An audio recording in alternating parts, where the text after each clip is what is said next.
मातृभूमि न्यूज, मातृभूमि की आवाज, मातृभूमि के लिए।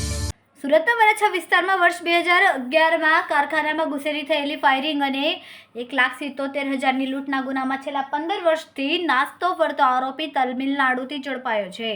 એસઓજીની ટીમે ઝડપી પાડેલો આરોપી રાજેન્દ્ર ઉર્ફ રાજુ હાલ તિરુવલ્લપુરમાં છુપાઈ રહ્યો હતો. આ કાર્યવાહી પોલીસ કમિશનર અનુપમસિંહ ગેહલોત તથા સંયુક્ત પોલીસ કમિશનર રાઘવેન્દ્ર વત્સ, નાયબ પોલીસ કમિશનર રાજદીપસિંહ નકુમના માર્ગદર્શન હેઠળ કરવામાં આવી. એસઓજીના પીઆઈ એપી ચૌધરીની સૂચનાથી ખાસ ટીમ બનાવીને તાત્કાલિક તમિલનાડુ રવાના કરાયા. એએસઆઈ જલુભાઈ મગનભાઈ તથા એચસી રામજીભાઈ મોહનભાઈના માહિતી આધાર પર આ સીધી કાર્યવાહી સફળ રહી. આરોપી સામે વરાછા પોલીસ સ્ટેશનમાં આઈપીસી કલમ 307, 394 અને આર્મ્સ એક્ટ કલમ 2527 હેઠળ ગુનો નોંધાયો છે. ખૂબ જ ટૂંકા સમયમાં માતૃભૂમિ ન્યૂઝ ઓટીટી પ્લેટફોર્મ અને મેગા સિટીમાં કેબલ નેટવર્ક સાથે જોડાઈ જશે. તો જોતા રહો માતૃભૂમિ ન્યૂઝ.